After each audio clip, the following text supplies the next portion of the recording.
In important news, maps with enemies beta, they've been removed.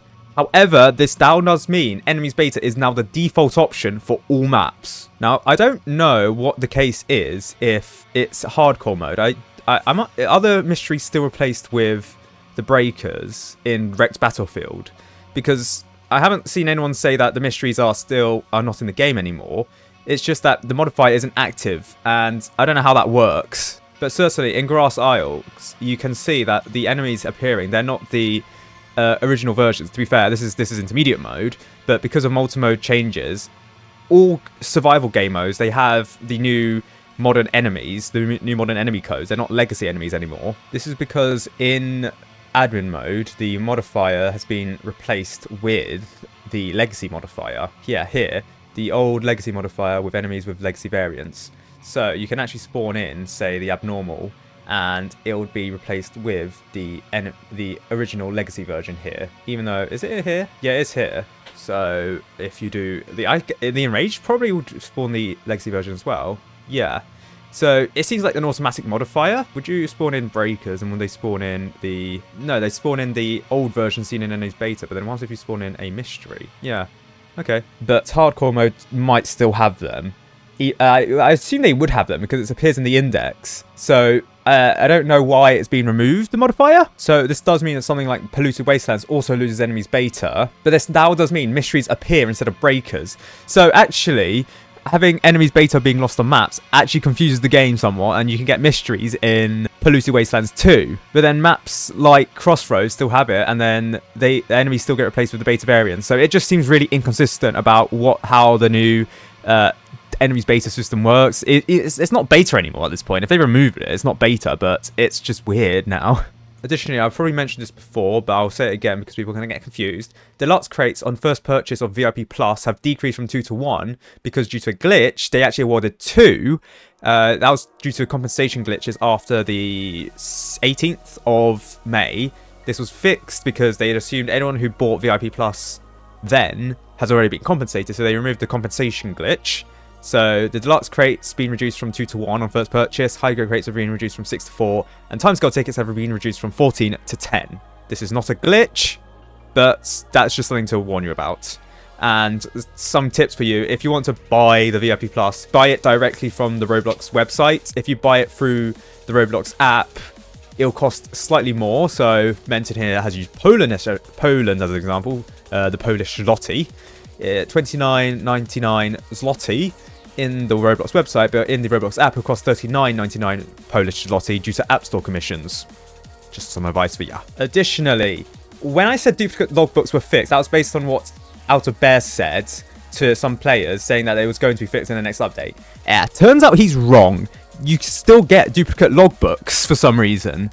It's quite annoying because you can't actually track which enemies you need now, because all enemies will still drop their logbooks at the same rates. Like, come on, Bears, Out of Bears, developer team, can we fix this, like, soon? People are getting confused. In other news, however, the gem icon that used to appear when logbooks were dropped and then you collected them, it's been fixed so that it's actually a book now. That's cool. Yeah, but I don't think people complaining about the fact they didn't get any gems. Maybe. I don't really care. I addressed it early on. Additionally, the Sledger no longer deals double damage to bosses due to its rework.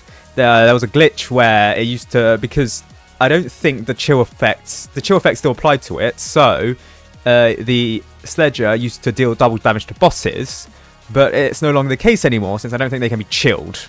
Additionally, apparently there was an issue with the Sledger having broken animations. That was also fixed because of the rework.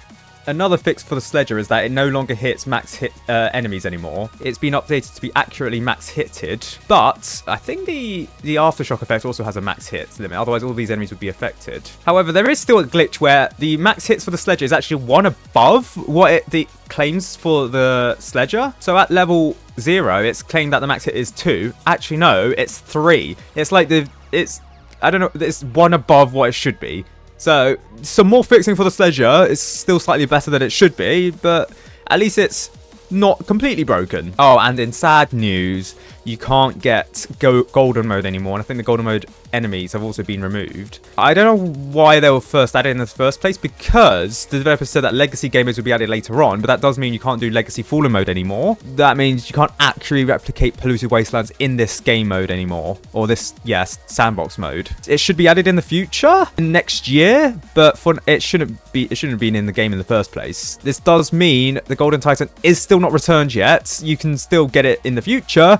It's just that we don't know what that future looks like for it. I'd assume the game mode wasn't ready enough yet, because it's still broken, golden mode. It would eventually be fixed and added in the future. Then again, Hidden Wave is broken, so who knows? And again, just to clarify, the Awakened Fallen King is not here because the Awakened Fallen King is not actually its own enemy. It's actually just second phase Fallen King. It's like the Fallen King has like a second rage mode, and that converts over to Awakened Fallen King.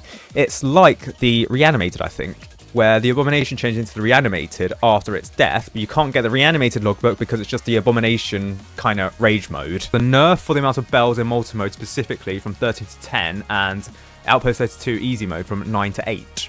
That was changing the next update for Outpost 32 though. The amount of mission quests has also been boosted from 3 to 6 permanently. And I think that's it. The Firework Technician still needs to be added in the future update. Just to mention that the Firework Technician is in a update on the 30th of December, which is a Monday. So next week Monday is going to be a update for the Firework Technician being added to the game. I think it might be automatic, so it might be at 00 UTC. This does mean that it's the day before New Year's Eve, as originally thought it was going to be released on New Year's Eve, but developers then communicated it will be on the 30th. There's already some speculation about what the Firework Technician does, and that'll probably be involved in another videos coming up soon. But as for right now, Manchester City downfall is here, lads. But yes, we've gone through the entire update log, shadow update log even, for v1.46.0 through 1.46.7 to v1.47.0 to v1.47.2. Yes, congratulations me.